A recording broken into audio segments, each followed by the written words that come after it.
Hello everyone and welcome back to my YouTube channel. Thank you for the likes, for the support and the subscription. And today I'm going to be showing us how to repair this problem called charging error on Tecno T101. All right, this can also happen in any other keypad phones. All right, keypad small phones. Okay, so now first thing I'm going to do is to insert the charger from the power bank. Observe the light on the power bank.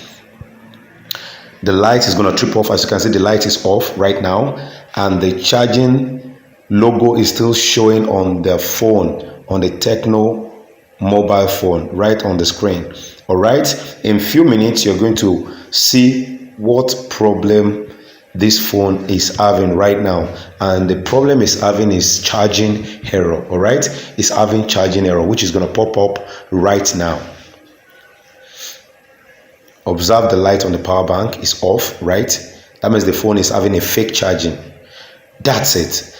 Charging error. That is the problem this keypad phone Tecno T101 is having. All right, and that's what we are going to solve right now. Okay, the light on the power bank trips off in few minutes, in few seconds, not few minutes, in few seconds, and the phone also pops up charging error. All right guys, I'm going to show you step by step. There are a lot of reasons why this happened. Number one is the charging port. If you have a bad charging port, this can also happen. And also when you are using a fake battery, all right, always try and get a Tecno battery. All right, but in this video I'm going to use this ITEL battery because it's the same. Okay, so make sure you check the charging ports properly. Do a physical inspection and make sure there is no rust around the charging port legs, I mean on the terminals. All right, which I'm also going to check right now. Checking these charging port legs, they are well soldered. Everything is looking so fine, everything is looking so good.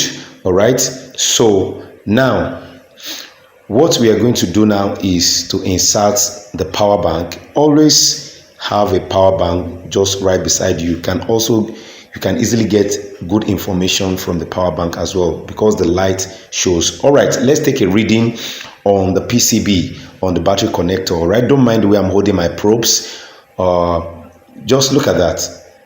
The output voltage on the battery connector is 3.3 volts, which is not enough to charge the battery. All right guys, that means the charging port is fine. As you can see, we've checked earlier. So now let's move to the next step. Next thing to check is the charging section, which is the charging port, the charging IC, this area right here. Take a look. This area is also the charging section area as well, which comprises of the resistor, okay, the resistors, the capacitor and other resistors, and the charging IC itself. All right, so the first thing we're going to be checking is this resistor R200. Resistor R200. What is the value of this SMD resistor R200? I'm going to show you how to check the value of any SMD resistor on your PCB. Okay, as you can see, R200, you go straight to your Google and you type resistor R200, okay, value. Then you click the enter. Then you're going to see, look at the first result.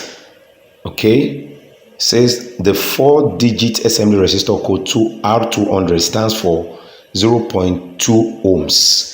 0.2 ohms. That means the value of that resistor that I showed you earlier, the value is 0.2 ohms. All right, so we are going to turn our multimeter into resistance mode. Okay, all right, as you can see, the first one is 200 ohms and the next one is 2k ohms. 2k ohms means 2000 ohms. All right, you can also take your reading on diode mode as well, which I'm going to show you just now. But let's take the value. Let's check the value of that SMD resistor. Okay, putting your multimeter probe right on that resistor, on both ends of the resistor, and let's check the value. You can see the multimeter doesn't read anything on the screen, which means this resistor is bad. We are supposed to get 0.2 ohms reading. All right, let's put our multimeter on the diode mode and let's take the reading on diode drop, we have 666 diode reading. All right, that's 600.666 voltage drop.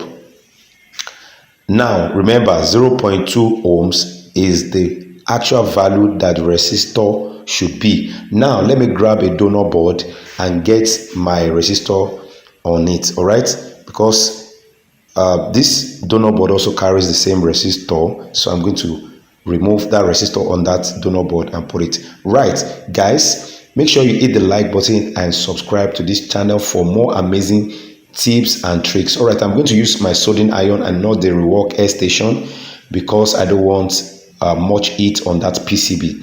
Okay, so I'm very good working with my soldering iron to remove components and to install them back. After that, I get my brush and make sure where I just worked on is properly cleaned. All right, let's go. Now let's take another reading on the new installed resistor, which is R200. Okay, which should give us 0.2 ohms. All right, so still on diode, you can also read this on diode mode like I said earlier. So let me read on diode mode and see the result of this new SMD resistor.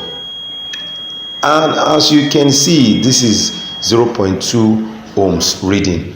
This is now a perfect reading for a good working resistor. All right, let's insert the battery and let's put the charger and observe if the power bank light is going to switch off and the phone is going to write charging error.